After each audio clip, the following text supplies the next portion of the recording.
Welcome back. The Olympics are nearly here, and while there is anxiety around the Games, rock steady is the dedication of athletes. Take Canadian swimmer Penny Oleksiak. After a superstar performance in Rio, she intends to impress Canadians again, even after COVID delayed trials and interrupted training.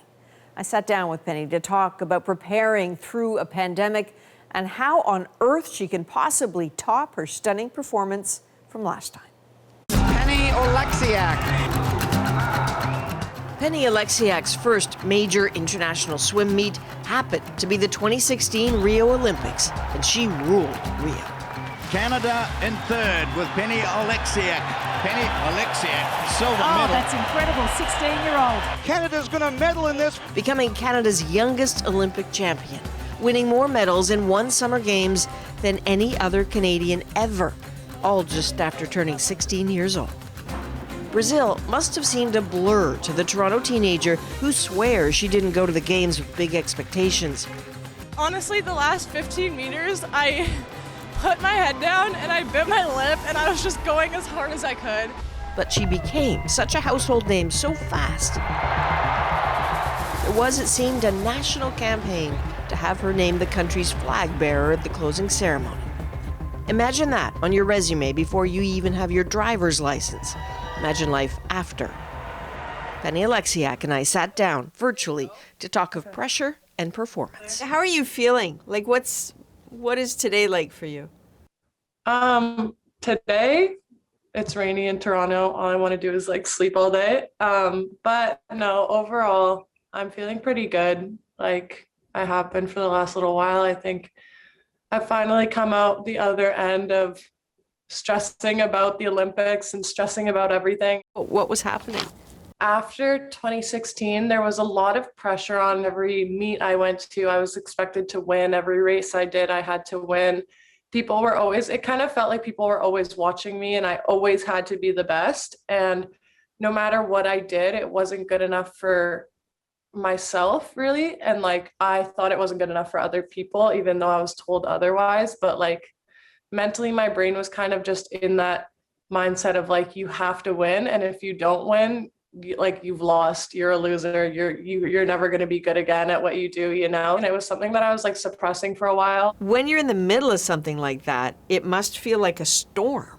I just like remember doing interviews and people like talking to me about Rio, and my mind was so past Rio at that point that I was like, no, right now I'm not the best I could be, even though people keep saying like champion, like Olympic champion. I'm like, no, that wasn't where my mindset was in the moment. And Oleksiak has the gold medal!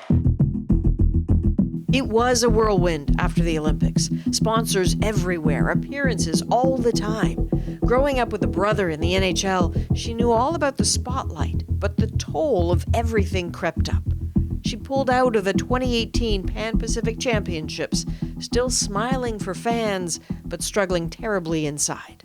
I don't think I've ever talked about this ever, but I was literally like crying at trials every day. Like there's photos on Twitter of like people who wanted to come up and take photos with me. And I was like just finished crying and I was like smiling so crazy. But I remember like being on the phone with my mom and I was like, I don't know what I want to do. And she's like, you don't have to go to these major meets, you know that, and you can take the month off, go somewhere with your sister. And that's literally exactly what I did. I was like, I need time for myself because I hadn't taken time off in so long. So I took that time off. That's the first time she's honestly ever told me anything like that. Normally she's like, no, you can do this, you can push through. But that time I think she was like, okay, this kid needs a break. Like she's 18, she can calm down a bit.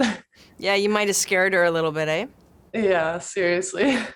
So I have enjoyed over the last couple of years watching you and Bianca Andreescu become friends.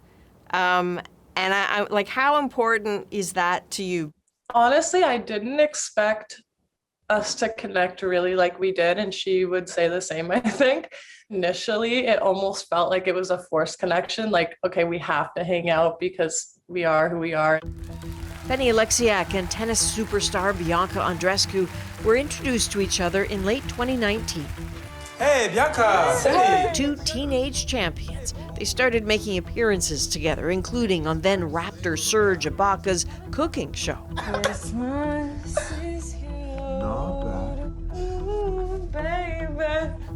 From that forced connection, as she puts it, grew a real friendship and real conversations about sports and expectations and dreaming big.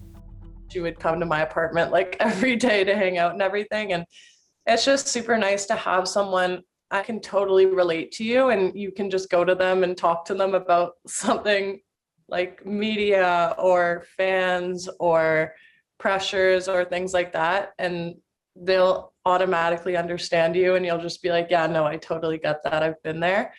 It's just super nice to have that. And you have somebody else who gives you solid advice about swimming. Every night, Michael Phelps rewrites history. And that's Michael Phelps. Yes. I started working with his brand Phelps, and I went to a photo shoot in San Diego, I think it was, and I was able to go to him whenever I really wanted to through text or calls, and he would give me a lot of advice, which is super awesome. Kind of like, I honestly go to him as my last resort of when I'm really thinking about something serious. I'll get a lot of opinions from people that are really close to me, and then I'll go to him and be like, okay, I need to know what would Michael do pretty much. Michael Phelps and Bianca Andreescu standing by, her family always ready with advice and lots of time to absorb it. The year-long delay in the Olympics, even with its disrupted training rituals, has had its curious gifts. My boyfriend and my best friend were living with me at my apartment at the time. As soon as quarantine hit, I was like, let's all live together. And we just did things we've never really had the time to do. We were working out, we were eating good food. It was really fun. You probably really needed that. I think I did, honestly. Sorry it's been really hard for you. I didn't know it had been that hard. No, I don't think anyone really knew, honestly. I think the only people that may have really known was my parents, but other than that, not really. Is there something you want Canadians to know and be thinking about when they see you this summer? I think I just want them to realize how hard the Canadian swim team and the relay girls that are probably going to be on the relay this summer have trained, and how much work we've put in through all of this. And we've made so many adjustments, being told a million different things. We've been told we're going to compete so many times this year, and we haven't been able to compete once. No one knows what to expect of us, but hopefully they're impressed by what we do this summer. Listen, I appreciate you taking the time to talk to us. Just look after yourself, okay? Amazing. Thank you so much.